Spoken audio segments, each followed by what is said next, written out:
This is our third destination today. It's a cave in Sedona. Let me see if I can get the angle on this so you can see up behind me.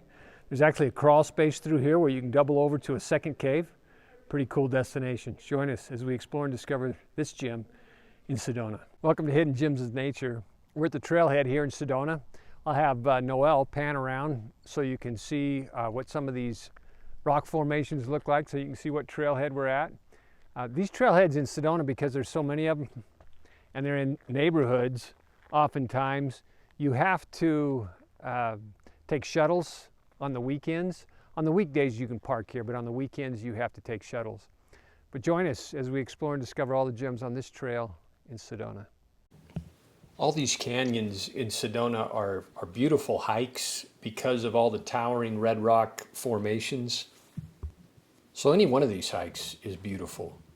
What's incredible about some of these hikes is it's not just the towering rock formations that you get to see, but there's gems all along the trail. And in fact, on this trail alone, there's 3 major gems, in my opinion, and lots of other hidden gems. So great hikes. Take advantage of all the hikes that are up here in Sedona.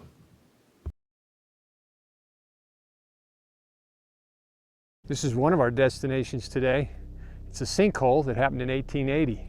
I'll have Noel pan down in there so you can take a look at it. It's pretty cool. I guess there were a couple of ranchers that lived close by that actually heard the explosion associated with this collapse and the cloud of dust that followed the collapse of the rock. Must have been quite a spectacular event. Quite a neat little hidden gem that you get within the first half mile of your hike. And now we'll head off to our second notable hidden gem along the trail, not to mention all the ones we see just as we hike right down the trail. It's nice just to stop every half mile or so and take a look around the canyon, both sides of the canyon, all the different formations, the pinnacles, the slots, the chimneys, the windows. They've got them all up here. It's incredible.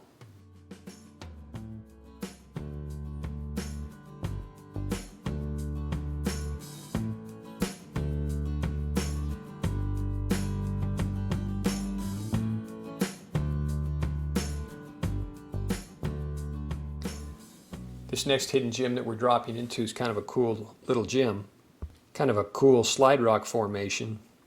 The name of the formation is a little dramatic, but it's still a cool formation and notable enough to take a look at it.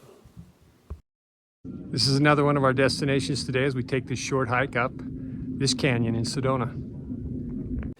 We're not even halfway to our final destination once we hit this point. But this hike, like most of the hikes up these canyons, is relatively flat until you turn and go up one of the sides of the canyons. And then of course it's steeper than normal. But the bottom of the canyons are really pleasant hikes for those of you who like a nice leisurely hike.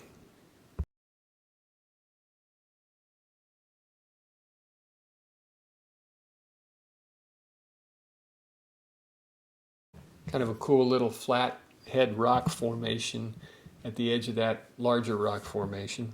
If you've got a good enough zoom camera or bring binoculars on these hikes, you can see some pretty cool stuff. I brought binoculars on all these hikes.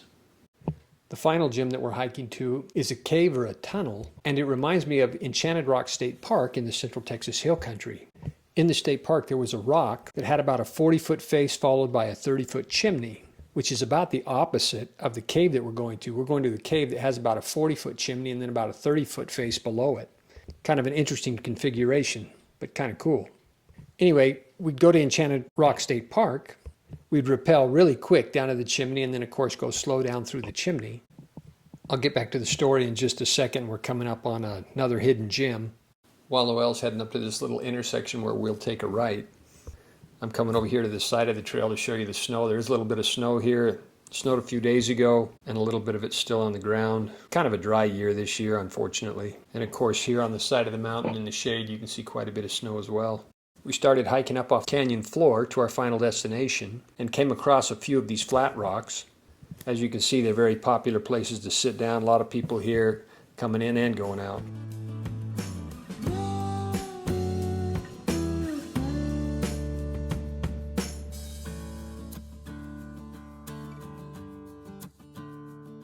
This turn will either take you up to the end of the canyon and up on top of the mesa, or you can head up the side of the canyon to the cave that we're headed to. These people up on top are actually just above the cave that we're hiking to. But as I zoom out, you can see how far that is from where we're at. Came around the corner and saw this cool archway that marks the cave and the entrance up into the cave. This is our third destination today. It's a cave in Sedona. Let me see if I can get the angle on this so you can see up behind me. There's actually a crawl space through here where you can double over to a second cave. Pretty cool destination. This is a view of the cave as we stand underneath this archway. That's my wife Noelle down there, and you can see up into these slots. We're going to head up there in just a minute. It's a pretty cool configuration. This is the entrance into the cave. It's kind of a slot that heads up and gets up onto a couple of platforms that you can walk across both sides of these openings. We'll head up the slot and then turn and look down the cave so you can see the distance of the cave. Let me get back to the story I was telling you about that happened at Enchanted Rock State Park in Texas. And on occasion, we'd climb the chimney. On one occasion, when I was 15 years old, we were climbing the chimney, but it had rained the night before, and so the walls were a little slippery. And I had climbed the chimney all the way almost to the top. I was ready to get out, and I slipped and fell. And the guy belaying me had a lot of loose rope, and I fell about 25 feet, and the rope caught, and I caught, and I was suspended in the air, and I looked down, and I was about 2 feet off the ground. So the good news is the belay worked. The bad news is I fell 25 feet and it ripped up my arms. However, I don't think I have to worry about that in the cave that we're going to today, because it's not a cave that I would rock climb and rappel in. I am definitely hiking through it, but I'm not rock climbing and rappelling in it. We started moving down the corridor to the far end of the cave. You can see the other people that come out and actually get up on top of the mesa above the cave.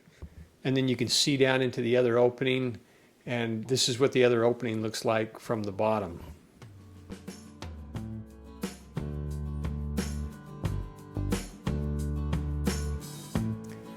It feels a lot more like a talus tunnel than it does a cave, but it's a cave and it's pretty cool. That's probably why there's so many people up inside of it.